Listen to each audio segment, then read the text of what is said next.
White Rabbits by Leonora Carrington.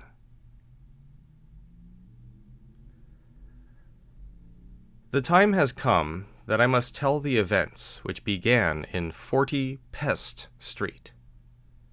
The houses, which were reddish-black, looked as if they had survived mysteriously from the fire of London. The house in front of my window, covered with an occasional wisp of creeper, was as blank and empty-looking as any plague-ridden residence subsequently licked by flames and salived with smoke. This is not the way I had imagined New York. It was so hot that I got palpitations when I ventured out into the streets, so I sat and considered the house opposite, and occasionally bathed my sweating face. The light was never very strong in Pest Street. There was always a reminiscence of smoke which made visibility troubled and hazy. Still, it was possible to study the house opposite, carefully, even precisely. Besides, my eyes have always been excellent. I spent several days watching for some sort of movement opposite, but there was none, and I finally took to undressing quite freely before my open window, and doing breathing exercises optimistically in the thick Pest Street air.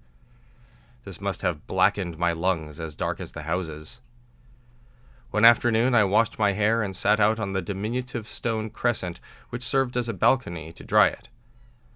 I hung my head beneath my knees and watched a bluebottle suck the dry corpse of a spider between my feet. I looked up through my lank hair and saw something black in the sky, ominously quiet for an airplane. Parting my hair, I was in time to see a large raven alight on the balcony of the house opposite. It sat on the balustrade and seemed to peer into the empty window, then poked its head under its wing, apparently searching for lice. A few minutes later, I was not unduly surprised to see the double windows open and admit a woman onto the balcony. She carried a large dish full of bones, which she emptied onto the floor. With a short, appreciative squawk, the raven hopped down and picked about amongst its unpleasant repast. The woman, who had hemp-long black hair, wiped out the dish, using her hair for this purpose. Then she looked straight at me and smiled in a friendly fashion. I smiled back and waved a towel. This seemed to encourage her, for she tossed her head coquettishly and gave me a very elegant salute after the fashion of a queen. "Do you happen to have any bad meat over there that you don't need?" she called. "Any what?" I called back, wondering if my ears had deceived me. "Any stinking meat? Decomposed flesh? Meat?" "Not at the moment," I replied, wondering if she was trying to be funny. "Won't you have any toward the end of the week? If so, I would be very grateful if you would bring it over." Then she stepped back into the empty window and disappeared. The raven flew away. My curiosity about the house and its occupant prompted me to buy a large lump of meat the following day. I set it on the balcony on a bit of newspaper and awaited developments. In a comparatively short time, the smell was so strong that I was obliged to pursue my daily activities with a paperclip on the end of my nose.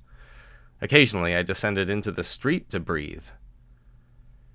Towards Thursday evening, I noticed that the meat was changing color, so, waving aside a flight of numerous bluebottles, I scooped it into my sponge bag and set out for the house opposite.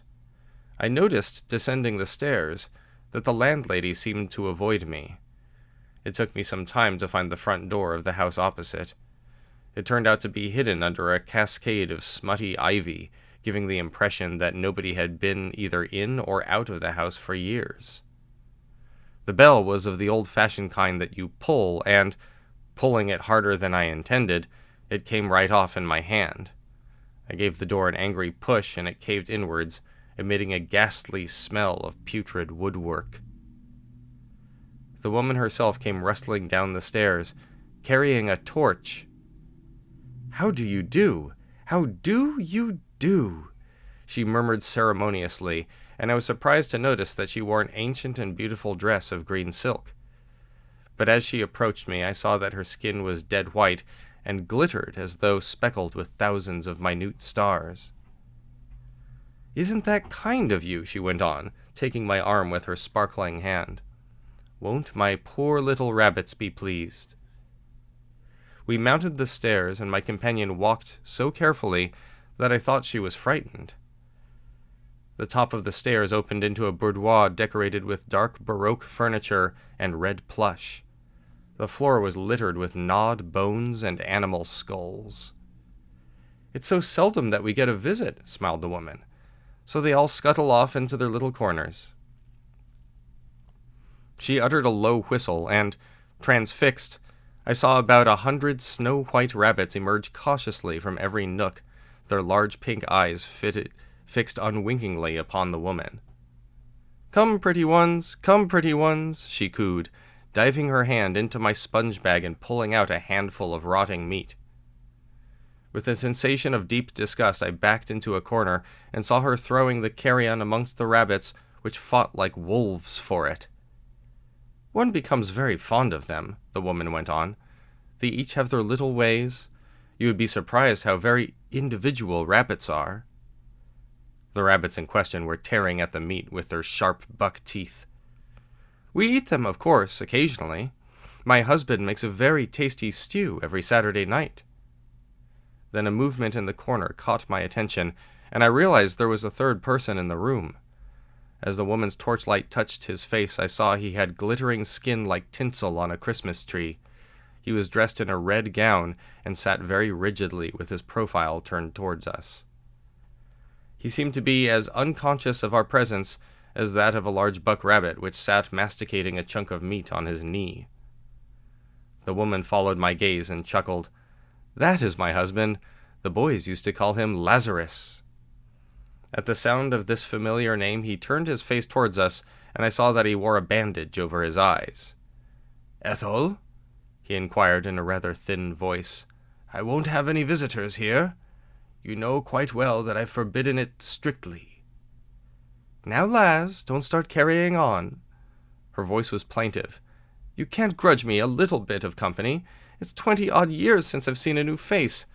Besides, she's brought meat for the rabbits." She turned and beckoned me to her side. "You want to stay with us, do you not, my dear?" I was suddenly clutched by fear, and I wanted to get out and away from those terrible silver people and the white carnivorous rabbits. "I think I must be going. It is supper time." The man on the chair gave a shrill peal of laughter, terrifying the rabbit on his knee, which sprang to the floor and disappeared. The woman thrust her face so near to mine that her sickly breath seems to anesthetize me. "Do you not want to stay and become like us?" I stumbled and ran, choking with horror. Some unholy curiosity made me look over my shoulder as I reached the front door, and I saw her waving her hand over the banister. And as she waved, her fingers fell off and dropped to the ground like shooting stars.